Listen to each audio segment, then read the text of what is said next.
സ്വാഗതം. ഇന്ന് നമ്മൾ എം.എ. സൈക്കോളജിയിലെ ഒരു പ്രധാന വിഷയത്തിലേക്ക് ആഴത്തിലൊന്നിറങ്ങിച്ചെല്ലുകയാണ്. ഭാഷയും ചിന്താശേഷിയും, അതായത് ലാംഗ്വേജ് ആൻഡ് കോഗ്നിഷൻ. നിങ്ങളുടെ കയ്യിലുള്ള study material block 3 unit 1 language acquisition, അതിലെ കാര്യങ്ങളെ മുൻനിർത്തിയാണ് നമ്മൾ സംസാരിക്കുന്നത്. അപ്പോൾ നമ്മൾ ഭാഷ പഠിക്കുന്നതും ചിന്തിക്കുന്നതും തമ്മിൽ ശരിക്കും എന്താണ് ബന്ധം? കോഗ്നിറ്റീവ് സൈക്കോളജിയിൽ ഇതിനെന്താ ഇത്ര പ്രാധാന്യം? ഭാഷ എന്ന് പറയുന്നത് എന്താ പറയാ, മനുഷ്യന്റെ ചിന്തകളിലേക്കുള്ള ഒരു താക്കോലാണ് ശരിക്കും. ഇത് വെറുതെ നമ്മൾ കാര്യങ്ങൾ അങ്ങോട്ടും ഇങ്ങോട്ടും പറയാൻ വേണ്ടി മാത്രമല്ല, നമ്മുടെ ചിന്താരീതിയെ തന്നെ രൂപപ്പെടുത്തുന്ന ഒന്നാണ്.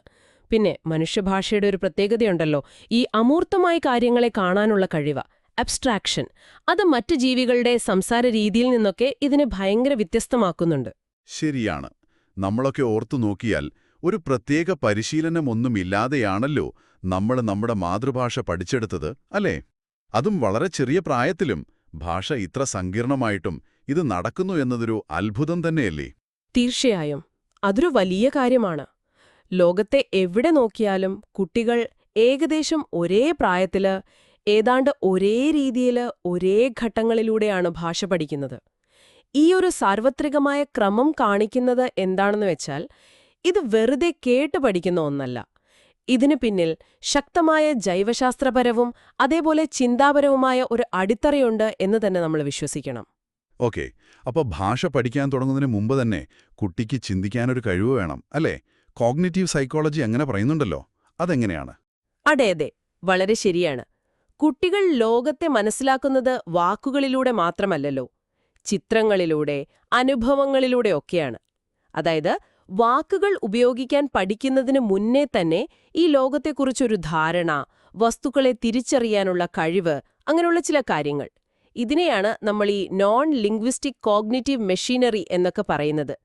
ഈ ഒരു ബേസ് ഇല്ലാതെ ഭാഷ ശരിക്ക് പഠിക്കാൻ പറ്റില്ല എന്നാണ് കോഗ്നിറ്റീവ് തിയറി വാദിക്കുന്നത്. അപ്പോൾ ഈ പിയാഷെയുടെ കോഗ്നിറ്റീവ് സിദ്ധാന്തം ഇതിലേക്ക് കൂടുതൽ വെളിച്ചം വീശുന്നുണ്ടാകുമല്ലോ. ഉറപ്പായും. പിയാഷെയുടെ കാഴ്ചപ്പാടിൽ ഭാഷാവികാസം എന്നത് കുട്ടിയുടെ മൊത്തത്തിലുള്ള ഒരു ബുദ്ധിപരമായ വികാസം, ഇന്റലക്ച്വൽ ഡെവലപ്മെന്റ്, അതിന്റെ ഒരു ഭാഗം മാത്രമാണ്. അതായത് കുട്ടിക്കൊരു ആശയം, ഉദാഹരണത്തിന് വലിപ്പ വ്യത്യാസം എന്നുള്ള ആശയം മനസ്സിലായ ശേഷമാണ് അതുമായി ബന്ധപ്പെട്ട വാക്കുകൾ പഠിക്കുന്നത്. അപ്പോ വസ്തുക്കളെ വലിപ്പത്തിനനുസരിച്ചിങ്ങനെ ക്രമീകരിക്കാൻ, സീരിയേഷൻ എന്ന് പറയും, ആ കഴിവ് വന്നതിന് ശേഷമേ കുട്ടി വലുത്, ചെറുത് എന്നൊക്കെ താരതമ്യം ചെയ്ത് പറയാൻ പഠിക്കൂ. ഓക്കെ, ആശയം ആദ്യം, ഭാഷ പിന്നീട്. അതെ, അതാണ് കോർ ഐഡിയ. അപ്പോൾ ഈ വസ്തുസ്ഥിരത, അതായത് കൺമുന്നിലില്ലെങ്കിലും ഒരു സാധനം അവിടെ ഉണ്ട് എന്ന തിരിച്ചറിവ്, ഒബ്ജക്റ്റ് പെർമനൻസ്, അതെങ്ങനെ ഭാഷയെ സ്വാധീനിക്കുന്നത്? അത് വളരെ പ്രധാനപ്പെട്ട ഒന്നാണ്. ഏകദേശം ഒരു 18 മാസമാകുമ്പോഴേക്കും കുട്ടികൾക്ക് ഈ വസ്തുസ്ഥിരതയെക്കുറിച്ചൊരു ധാരണ വരും.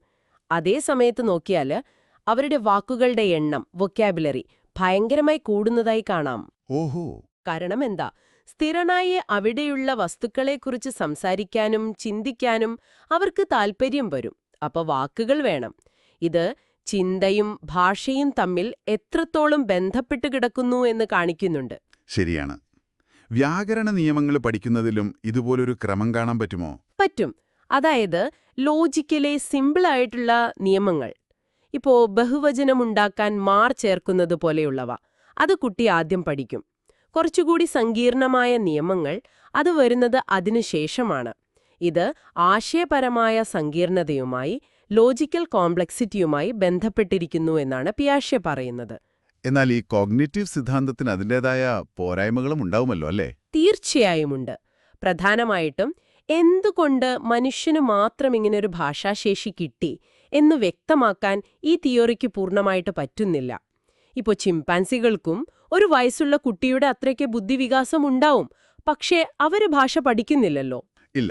അതുപോലെ കുട്ടികൾ വളർന്നു വരുമ്പോ ഈ ഭാഷാശേഷിയും ജനറൽ ഇന്റലിജൻസും തമ്മിലുള്ള ഒരു നേരിട്ടുള്ള ബന്ധം അത് ചിലപ്പോൾ അത്ര ശക്തമായി കാണില്ല.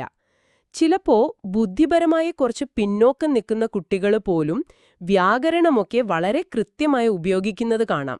അത് ശരിയാണ്. അപ്പോൾ ഭാഷ, പ്രത്യേകിച്ച് അതിന്റെ ഘടന, സിൻടാക്സ്, അത് പൊതുവായ ബുദ്ധിശക്തിയുടെ മാത്രം ഭാഗമല്ല എന്നിത് സൂചിപ്പിക്കുന്നുണ്ട്. ഈ പരിമിതികളൊക്കെ വെച്ച് നോക്കുമ്പോൾ ഒരു പക്ഷേ ഭാഷയ്ക്ക് തലച്ചോറിൽ ഒരു പ്രത്യേക സ്ഥാനമുണ്ടോ? പൊതുവായ ബുദ്ധിശക്തിക്കപ്പുറം ഭാഷയും തലച്ചോറും തമ്മിലുള്ള ബന്ധമെന്താണ്? അതൊരു പ്രധാനപ്പെട്ട കാര്യമാണ്. മനുഷ്യന്റെ തലച്ചോറ് പരിശോധിച്ചാൽ ഭാഷ കൈകാര്യം ചെയ്യാൻ വേണ്ടി മാത്രമായി ചില ഭാഗങ്ങളുണ്ട്. നമ്മൾ കേട്ടിട്ടുണ്ടാവും ബ്രോക്കാസ് ഏരിയ സംസാരമുണ്ടാക്കാൻ, വേർണിക്കീസ് ഏരിയ ഭാഷ മനസ്സിലാക്കാൻ. ഈ ഭാഷയ്ക്ക് വേണ്ടി തന്നെ ഡെഡിക്കേറ്റഡ് ആണ് എന്നത് ഭാഷയ്ക്ക് തലച്ചോറിൽ ഒരു പ്രത്യേകതയുണ്ട് എന്ന് കാണിക്കുന്നു. പിന്നെ കുട്ടിക്കാലത്ത് തലച്ചോറിനുണ്ടാകുന്ന വളർച്ച, ബ്രെയിൻ മെച്ചുറേഷൻ, അത് ഭാഷ പഠിക്കാനുള്ള കഴിവിനെ നന്നായി സ്വാധീനിക്കുന്നുണ്ട്. ഒരു പ്രത്യേക പ്രായം, ക്രിട്ടിക്കൽ പീരീഡ് എന്ന് പറയും, ഒരു കൗമാരപ്രായമൊക്കെ കഴിയുമ്പോഴേക്കും അതിനുശേഷം പുതിയൊരു ഭാഷ പൂർണ്ണമായി പഠിച്ചെടുക്കാൻ പ്രയാസമാവുന്നത് അതുകൊണ്ടാണ്. ഓക്കെ. അതുപോലെ തലച്ചോറിന് വല്ല ഗുഡാദം സംഭവിച്ചാല് ചിലപ്പോൾ ഭാഷാശേഷി മാത്രം നഷ്ടപ്പെടും, മറ്റു കഴിവുകൾക്കൊന്നും കുഴപ്പമുണ്ടാവില്ല. ഈ ഡിസോസിയേഷൻസ് കാണിക്കുന്നത് ഭാഷാശേഷി തലച്ചോറിൽ ഒരു പ്രത്യേക യൂണിറ്റായി പ്രവർത്തിക്കുന്നു എന്നാണ്. അപ്പോൾ ചുരുക്കി പറഞ്ഞാല് ഭാഷ എന്നത് നമ്മൾ ആശയവിനിമയത്തിന് ഉപയോഗിക്കുന്ന ഒരു ടൂള് മാത്രമല്ല, അത് നമ്മുടെ ചിന്താശേഷിയുമായി അതിന്റെ വളർച്ചയുമായിട്ടൊക്കെ ആഴത്തിൽ ബന്ധപ്പെട്ട് കിടക്കുന്നു. പിയാഷെയുടെ തിയറി അനുസരിച്ച് ചിന്തകൾ രൂപപ്പെട്ട ശേഷമാണ് ഭാഷ വരുന്നത്. അതേസമയം തന്നെ ഭാഷ തിരിച്ചും ചിന്തയെ സ്വാധീനിക്കുന്നുണ്ട് എന്ന കാര്യവും തള്ളിക്കളയാൻ പറ്റില്ല. ഒന്നിലധികം ഭാഷകൾ അറിയുന്നത്, മൾട്ടിലിംഗ്വലിസം, നമ്മുടെ ചിന്താശേഷി വർദ്ധിപ്പിക്കുമെന്ന് പറയുന്ന പഠനങ്ങളുണ്ട്. പ്രത്യേകിച്ച് കാര്യങ്ങളെ പല ആംഗിളിൽ നിന്ന് നോക്കാനും പ്രശ്നങ്ങൾക്ക് പുതിയ പരിഹാരം കണ്ടെത്താനുമൊക്കെയുള്ള കഴിവ്, കോഗ്നിറ്റീവ് ഫ്ലെക്സിബിലിറ്റി, പ്രോബ്ലം സോൾവിംഗ് സ്കിൽസൊക്കെ കൂടും. അപ്പോൾ ഭാഷയും ചിന്തയും തമ്മിലുള്ള ഈ ഒരു കൊടുക്കൽ വാങ്ങൽ അത് വളരെ സങ്കീർണമാണ്, അതേസമയം രസകരവുമാണ്. തീർച്ചയായും. ഇന്നത്തെ ഈ ഒരു വിശകലനം ഭാഷയും ചിന്തയും തമ്മിലുള്ള ബന്ധത്തെക്കുറിച്ച് നിങ്ങൾക്കും പുതിയ ചില ചിന്തകൾ തന്നിട്ടുണ്ടാകുമെന്ന് കരുതുന്നു.